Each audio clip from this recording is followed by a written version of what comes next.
الحمد لله وحده والصلاة والسلام على من لا نبي بعده. أما بعد فأعوذ بالله من الشيطان الرجيم. بسم الله الرحمن الرحيم. سورة الفلق مكية. قل أعوذ برب الفلق من شر ما خلق ومن شر غاسق إذا وقب ومن شر النفاثات في العقد ومن شر حاسد إذا حسد. فرما دیجئے میں سب پیدا کرنے والے رب کی پناہ لیتا ہوں اس کی مخلوق میں سے ہر شر والی چیز سے اور ہر تاریکی میں ڈوب جانے والے کی شر سے اور ان نفوس کی شر سے جو گرہوں میں دم کرتے ہیں اور ہر حسد کرنے والے کی شر سے جب وہ حسد کرے. سامعین، آج ہماری سورہ الفلق کی آیت مبارکہ نمبر 5 فائدہ کی تلاوت اور ترجمہ کا شرف نصیب ہوا. سورہ فلق کا اسم مبارک جو ہے یہ پہلی آیت مبارکہ میں جو لفظ یہ رب الفلق کا لفظ استعمال ہوا ہے اسی سے اس کا نام سورہ فلق رکھا گیا ہے. اور یہ قرآن پاک کی مصحف کی ترتیب کے اعتبار سے اس کا جو نمبر ہے وہ 113واں ہے، 113. اور نزول کے اعتبار سے یہ 20ویں نمبر پر نازل ہونے والی سورہ مبارکہ ہے. اور آقا کریم علیہ السلام کے ہجرت سے پہلے آپ کے مکی دور میں آپ پر یہ سورہ مبارکہ نازل ہوئی. اور اس کی فضیلت میں یہ دونوں صورتیں فلق اور ناس انہیں معوذتین کہا جاتا ہے. اور یہ یکے بعد دیگرے پہلے فلق نازل ہوئی اور اس کے فوراً بعد جو ہے یہ سورہ ناس نازل ہوئی. اور بعض مفسرین نے یہ لکھا ہے کہ یہ جو 11 آیتیں ہیں 5 سورہ فلق کی اور 6 سورہ ناس کی، یہ 11 آیتیں یک بار جو ہے اکٹھے ہی نازل ہوئی. لیکن زیادہ صحیح قول یہ ہے کہ پہلے فلق نازل ہوئی اور اس کے بعد جو ہے وہ پیوستہ 21ویں نمبر پر سورہ ناس جو ہے وہ نازل ہوئی. اب اس کی وجہ یہ ہے کہ ایک لبید نامی ایک یہودی تھا جس کو ظاہر ہے یہودیوں کو اسلام سے اور حضور علیہ السلام سے مسلمانوں سے بہت زیادہ نفرت ہے اور دشمنی ہے. اور اس دشمنی کا وہ اظہار گاہے بگاہے ہر جگہ کرتے رہتے ہیں، عملی طور پر، قولی طور پر، فعلی طور پر. تو انہوں نے کیا کہا کہ حضور علیہ السلام ان پر قرآن نازل ہو رہا ہے، ان کے پاس فرشتہ آ رہا ہے جو موسیٰ علیہ السلام پہ آتا تھا، اور اب ان کا جو دائرہ کار ہے وہ بڑھتا چلا جا رہا ہے. مبادہ کہیں ایسا نہ ہو کہ اب پوری دنیا پر یہ کلمہ توحید و رسالت ہی ان کا جو ہے وہ چھا جائے اور ہم یہودیوں کا جو وجود ہے وہ خطرے میں پڑ جائے. تو انہوں نے کہا کہ کوئی ایسا نظام کیا جائے کہ ان کے اوپر جادو کر دیا جائے. یہودیوں کے ہاں جادو آج بھی بہت مضبوط ہے، یہودی بہت زیادہ جادوگر تھے. آپ کو معلوم ہے کہ ان کے جادو کا ذکر قرآن پاک میں بڑی تفصیل سے آیا اور بڑے ماہر جادوگر تھے یہ یہودی لوگ. حتیٰ کہ جب موسیٰ علیہ السلام جو ہیں وہ فرعون کے دربار میں گئے تھے تو وہاں پر فرعون نے بھی جو سب سے پہلے اس نبی اور رسول کے مقابلے کے لیے جس نے اتارا تھا وہ سارے جادوگر تھے. یہ تفصیل آپ ساری وہاں سن آئے جب یہ میں نے تفصیل پڑھائی تھی، آپ کو یاد ہوگا. تو ان کے یہاں جادو بہت سخت ہے اور جادو کے ساتھ یہ انسان کو ایسا لاغر اور بیچارہ ایسا کمزور کر کے اس حالت تک پہنچا دیتے ہیں کہ وہ کسی مشن کے قابل نہیں رہتا تھا. تو ہم نے اپنے تئیں انہوں نے یہی فیصلہ کیا کہ ہم حضرت محمد رسول اللہ صلی اللہ علیہ وسلم پر ایسا سخت ترین جادو کرتے ہیں کہ یہ دن بہ دن جو ہے یہ بیماری کی طرف بڑھتے جائیں گے نعوذ باللہ، اور ان کا جو مشن ہے وہ ختم ہو جائے گا اور ہماری یہودیت ہی جو ہے وہ مضبوط ترین مذہب رہے گا. تو انہوں نے کیا کیا، ان کا جو سخت ترین جادو تھا وہ تھا کہ ان کی عورتیں جو ہیں وہ گرا لگاتی تھی ایک دھاگے پر اور اس کے بعد اس پہ جادو کرتی تھی اور پھونک مارتی تھی اور اس کے بعد اس کو کسی کنویں میں، جو پرانا کنواں ہوتا تھا، اس کے پانی کے نیچے جا کر کسی پتھر کے نیچے دبا دیتے کہ نہ وہاں سے کسی کو پتا چلے کنویں میں پانی میں دار نیچے کس نے جانا ہے، اور نہ کسی کو معلوم ہو، کیونکہ جادو کا معاملہ یہ ہے کہ جب تک اس کو اس چیز کو وہاں سے نکالا نہ جائے تو اثرات جو سحر ہیں یہ جاتے نہیں۔ اب اس بدبخت نے یہ کام کیا کہ اس نے بہت سخت ترین جادو کیا، اور ایک زکوان نامی کنواں تھا جو بہت گہرا کنواں تھا، زرمان۔ اب وہ زرمان نامی کنویں میں اس نے کیا کیا، نیچے جا کر پانی میں ایک چٹان پتھر لیا اور اس کے نیچے جا کر آپ علیہ السلام پر جو جادو کا معاملہ کیا اس کو وہاں جا کے دبا دیا۔ اب آقا کریم علیہ السلام کی طبیعت مبارکہ جو ہے وہ کچھ ناساز ہوئی۔ اب اس کے بعد آپ نے اپنی طبیعت میں کچھ نکاہت محسوس کی۔ آپ نے فرمایا کہ مجھے یوں محسوس ہوتا ہے کہ جیسے میری طبیعت میں ہلکی ہلکی سی کمزوری ہے، لگ رہی ہے، محسوس ہو رہی ہے۔ تو یوں ہی آپ نے اس کو محسوس کیا تو فوراً جبریل حاضر خدمت ہوئے اور آ کے عرض کی، یا رسول اللہ صلی اللہ علیہ وسلم، فلاں جو بدبخت یہودی ہے اس نے آپ پر جادو کیا ہے، اور بڑا سخت ترین جادو کیا، اور اس کا مقصد یہ تھا، اور اللہ تعالیٰ نے مجھے بھیجا ہے۔ وہ کنواں بھی ہمیں معلوم ہے جس کنویں میں اس نے ڈالا ہے کہ ان کو کبھی پتہ بھی نہیں چلے گا، لیکن اللہ فرماتا ہے انہیں یہ معلوم نہیں ہے کہ اللہ تعالیٰ تو اپنے محبوب کو کبھی بھی تنہا نہیں چھوڑتا، اللہ تو اپنے محبوب کے ساتھ ہے۔ اور حقیقت یہی ہے کہ جب اللہ کی ذات انسان کے ساتھ ہو تو پھر اس کا کچھ بھی نہیں کیا جا سکتا۔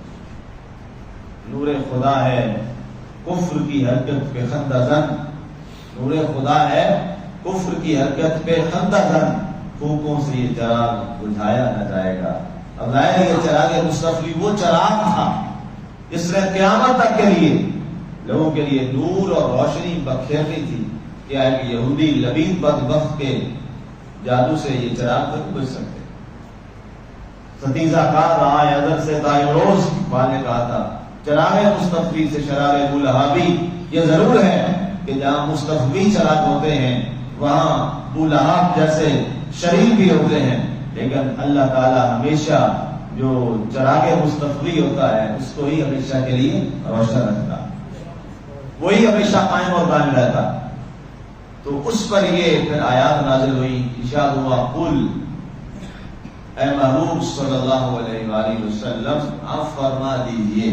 آپ نے پھر حضرت علی اور حضرت طلحہ کو بھیجا تھا، دو صحابہ کو بھیجا، حضرت علی کو اور حضرت طلحہ رضی اللہ تعالیٰ عنہما کو، فرمایا جاؤ اور فلاں کنویں میں جاؤ اور وہاں یہ چٹان ہے، اور پھر وہ وہاں سے وہ نکال کے لائے تھے۔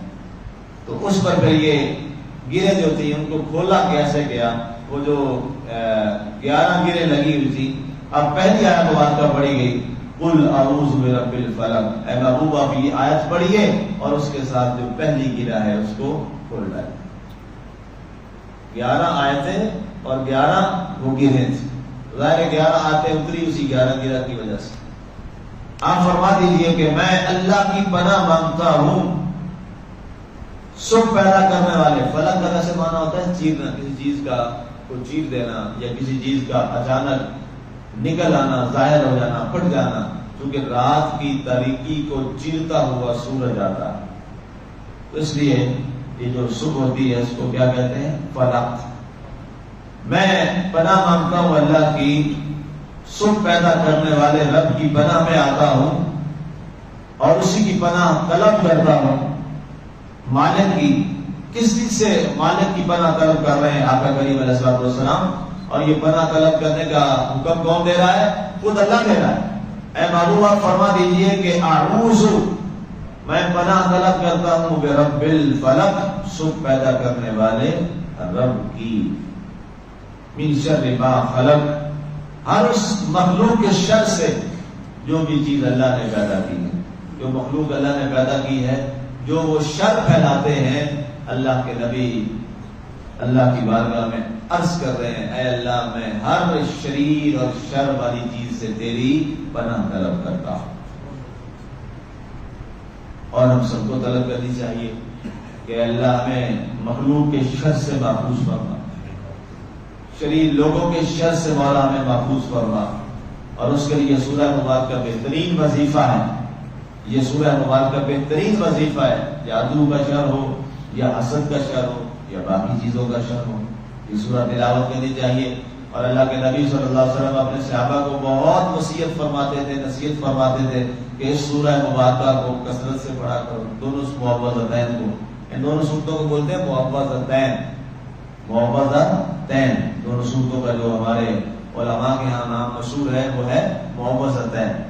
اس لیے حدیثوں میں یہی کہ جب بھی تمہیں مسئلہ ہو, تکلیف ہو, حسد کا معاملہ ہو, کسی سے بد گمانی کا معاملہ ہو, کسی سے بد نظری کا معاملہ ہو, تو معوذتین کو کثرت سے پڑھا کرو. اللہ تعالیٰ تمہیں حاسدوں کے اور شریر لوگوں کے شر سے محفوظ فرما دے گا. آج ہر دوسرے گھر کا یہی مسئلہ, ہر ایک آدمی یہی آ کے کہتا ہے یہ معاملہ ہو گیا, یہ معاملہ ہو گیا. تو یہ اس کے لیے بہترین وظیفہ ہے. آگے فرمایا گیا وَمِن شَرِّ غَاسِقٍ إِذَا وَقَبَ, اور ہر تاریکی میں ڈوب جانے والے کی شر سے اللہ کی پناہ چاہتا ہوں. اے میرے مالک میں تیری پناہ چاہتا ہوں. اب یہاں مفسر نے لکھا ہے کہ صبح کے وقت دعا مانگنے کا اور مغفرت پناہ طلب کرنے کا اللہ نے فرمایا ہے, اس کی کوئی کیا خاص وجہ ہے کہ صبح کا وقت کیوں مختص کیا ہے؟ مسلمانوں یاد رکھیے کہ صبح کا وقت بہت عظیم وقت ہے. جس لمحے میں ہم بیٹھے ہیں یہ لمحے بہت قیمتی ہیں, یہ اللہ کے قرب کے بہت بڑے خوبصورت لمحات ہیں. یہاں تک کہ اللہ تعالیٰ نے قرآن پاک کے بارے میں بھی یہی فرمایا اِنَّ قُرْآنَ الْفَجْرِ كَانَ مَشْهُودًا, اِنَّ قُرْآنَ الْفَجْرِ كَانَ مَشْهُودًا, بے شک جو صبح کے وقت قرآن تلاوت کیا جاتا ہے اس پر اللہ کے فرشتے گواہ بن جاتے ہیں. اس لیے کہ یہ صبح کا جو لمحہ ہے اللہ تعالیٰ آسمان دنیا کے اوپر جلوہ گر ہوتا ہے اپنی شان کے مطابق, اور انسانوں کے لیے بہت قرب کا وقت ہوتا ہے. اور اللہ تعالیٰ خاص توجہ فرماتا ہے زمین والوں کی طرف. لیکن تکلیف یہ ہے کہ ہم صبح کے لمحات کو کھو بیٹھتے ہیں, ہم اسی لمحے میں خواب غفلت میں پڑ جاتے ہیں, اور ہماری اکثریت, عوام کی اکثریت ان لمحوں سے غافل ہے اور منحوسیت ہم سب پہ چھائی جا رہی ہے. اللہ کے نبی صلی اللہ علیہ وسلم نے ایک حدیث ملتی ہے, آپ علیہ السلام نے فرمایا میری امت کا معاملہ اس وقت تک خیر پر رہے گا جب ان کے جمعہ کی نماز اور فجر کی نماز تعداد میں برابر رہے. سمجھے؟ میں دوبارہ سمجھا دوں. فرمایا میری امت کا معاملہ خیر پہ رہے گا, اچھائی پہ رہے گا جب ان کی فجر کی تعداد, فجر کی نماز کی تعداد اتنی ہوگی جتنی تعداد نماز جمعہ کی ہوتی ہے. اب آپ دیکھیں نماز جمعہ تو دور کی بات ہے, باقی نمازوں سے بھی سب سے کم تعداد ہماری مسجدوں میں کس نماز کی ہوتی ہے؟ فجر کی ہوتی ہے. تو پھر خیر کہاں سے آئے؟ خیر پھر کہاں سے آئے؟ آپ نے فرما دیا خیر تب ہوگی جب تمہارے جمعہ اور فجر کی نماز کی تعداد برابر رہے گی. یہ تو شکر ہے, قرآن کا صدقہ ہے, قرآن کی برکت ہے کہ اتنے ہم یہاں اکٹھے ہو جاتے ہیں, ورنہ کہاں یہ حالات. یہ تو قرآن پاک کی برکت ہے, درس قرآن کی برکت سے الحمدللہ ہم جمع ہو جاتے ہیں, ورنہ تو آج تو ہمارا بھی حال نہیں ہو جاتا ہے. حالانکہ مستقل چل رہے ہوتے ہیں, ایک ذریعہ بن گیا قرآن پاک کا, ایک یہ وسیلہ بن گیا کہ اللہ نے ہمیں صبح کا خوبصورت بابرکت وقت نصیب فرما دیا. ورنہ کبھی آپ جائیں باقی مساجد میں فجر میں دیکھیں تکلیف ہوتی ہے, بہت تکلیف ہوتی ہے. بعض جگہ تو ایسا ہوتا ہے کہ صف اول بھی پوری نہیں ہوتی, پہلی صف نہیں پوری ہوتی, اور ہزاروں کی آبادی ہوتی ہے وہاں مسلمانوں. تو یہ منحوسیت ہے اور بڑی تباہی اور بربادی ہے. اللہ کو صبح کا وقت بہت پسند, بہت پسند ہے، بہت پسند ہے. اس کا ذکر قرآن میں آپ کو جگہ جگہ مل بھی جائے گا. آگے فرمایا گیا وَمِن شَرِّ غَاسِقٍ إِذَا وَقَبَ، اور ہر طریقے میں جب وہ ڈوب جانے والے کی شر سے مولا تیری بنا. وَمِن شَرِّ النَّفَّاثَاتِ فِي الْعُقَدِ، اور ان پھونک مارنے والی عورتوں کی شر سے جو گرہوں میں پھونک مارتی ہیں. اب یہ کیا تھا کہ روایات میں آتا ہے کہ وہ کچھ عورتیں تھیں ان کی جادوگر جنہوں نے آپ کا کریم علیہ السلام پہ جادو کیا، لیکن واضح جادوگر تھے. لیکن زیادہ جو بتایا جاتا ہے کہ یہودیوں کے ہاں یہ کام جو ہے یہودیوں کی عورتیں کرتی تھیں اور بہت زیادہ یہ کرتی تھی. وہ کیا کرتی ہیں جی، انہوں نے ایک گرہ لگائی اور اس کے اوپر بار بار وہ جادو پھونکا اور نعوذ باللہ رسول اللہ صلی اللہ علیہ وسلم کو ایذا دینے کے لیے اور تکلیف دینے کے لیے کہ آپ فوراً جو ہے وہ آ جائیں بستر حرارت پر، یہ سلم کیا. تو اللہ نے فرمایا محبوب آپ میری پناہ طلب کیجیے کہ ان پھونک مارنے والی بدبخت عورتوں کے شر سے میں مولا تیری پناہ مانگتا ہوں. وَمِن شَرِّ حَاسِدٍ إِذَا حَسَدَ، اور اے میرے مالک ہر حسد کرنے والے کی شر سے جب وہ حسد کرے. اب یہ حاسد تو ہوتا ہے، یہ بہت بدبخت آدمی ہوتا ہے، انتہائی بدترین آدمی ہوتا ہے. اور اللہ کے نبی صلی اللہ علیہ وسلم نے فرمایا حاسد دو آگ میں جل رہا ہوتا ہے. حاسد دو آگ میں جل رہا ہوتا ہے. ایک آگ تو یہ ہے کہ جو چیز اس کے پاس ہے وہ میرے پاس کیوں نہیں. ایک تو یہ آگ اسے جلاتی ہے، اور دوسری آگ کیا ہے، وہ چیز اس کے پاس ہے ہی نہیں. دو آگیں ہیں نا. حسد ہوتا کس بات پہ، یار فلاں کے پاس یہ شے ہے، اس کے پاس کیوں. اتنا یہ ظلم ہے. شیطان کے ہم جیسے چوگا میں پھنستے ہیں، کسی کی محنت کی ہوئی چیز بھی ہمیں اس کے آنکھ پسند نہیں لگتی. یہ کتنی تکلیف کے بات. اور بھائی اللہ سے طلب کرو، مالک کے خزانے میں کوئی کمی ہے، یا اللہ جیسے تو نے اس کو دیا ہے مولا مجھے بھی دے دے. یہ کیوں نہیں دعا کرتے؟ یہ کیوں شیطانی کام کرتے ہو، آگ والا کام کرتے ہو کہ اس کے پاس یہ کیوں ہے.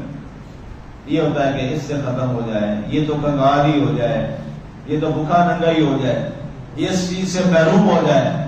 فرمایا ایک تو اس آگ میں جلتا ہے اور اللہ ایسا کرتا نہیں، اور دوسری چیز کہ خود اس سے محروم ہے. اللہ کے نبی نے فرمایا حاسد دو آگ میں جل رہا ہوتا ہے، اور اسی آگ میں جلتا جلتا قبر میں چلا جاتا ہے اور وہاں دوزخ کی آگ میں جلے. حاسد آگ میں.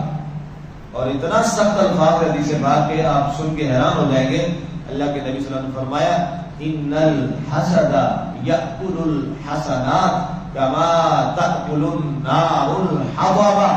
آقا کریم علیہ السلام نے فرمایا حسد نیکیوں کو ایسے کھا جاتا ہے جیسے آگ لکڑیوں کو کھا جاتی ہے، جلا کے خاکستر کر دیتی. کیا فائدہ آپ کو سکتا ہو؟ ایک دو آگ میں جلے، دوسرا جو کوئی ایک آدھی نیکی تھی وہ بھی گئی. اس لیے حسد زندگی میں کبھی مت کرنا، کبھی زندگی میں حسد مت کرنا. کیا ہے تو توبہ کر لو اپنے مالک سے، توبہ کر لیں اور آئندہ کے لیے اللہ سے پناہ طلب کریں گے. اے اللہ مجھے ایسے گناہ کبیرہ سے محفوظ فرما، اللہ ایسے گناہ کبیرہ سے محفوظ فرما.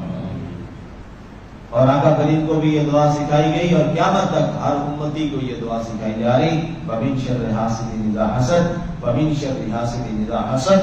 اے اللہ ہر حاسد کے حسد سے مجھے محفوظ فرما. اللہ تعالی ہمیں اس برائی سے محفوظ فرمائے. آمین. وَمَا عَلَيْنَا إِلَّا الْبَلَاغُ الْمُبِينُ. کل انشاءاللہ سورہ ناس کی تفسیر کا ہم آغاز کریں گے اور بحمدللہ تعالی بشرط زندگی کل انشاءاللہ ہماری تفسیر جو ہے وہ اپنے اختتام کو پہنچے گی انشاءاللہ. کل بروز ہفتہ اور انشاءاللہ کل بعد نماز عشاء ہماری جو ہے انشاءاللہ قرآن کانفرنس ہوگی، عظیم الشان قرآن کانفرنس ہوگی. اس میں آپ تمام آباد شرکت فرمائیے گا اور اسی میں پھر انشاءاللہ اینڈ پہ ہم ختم پاک پڑھیں گے اور عشاء کے بعد انشاءاللہ ختم پاک ہوگا.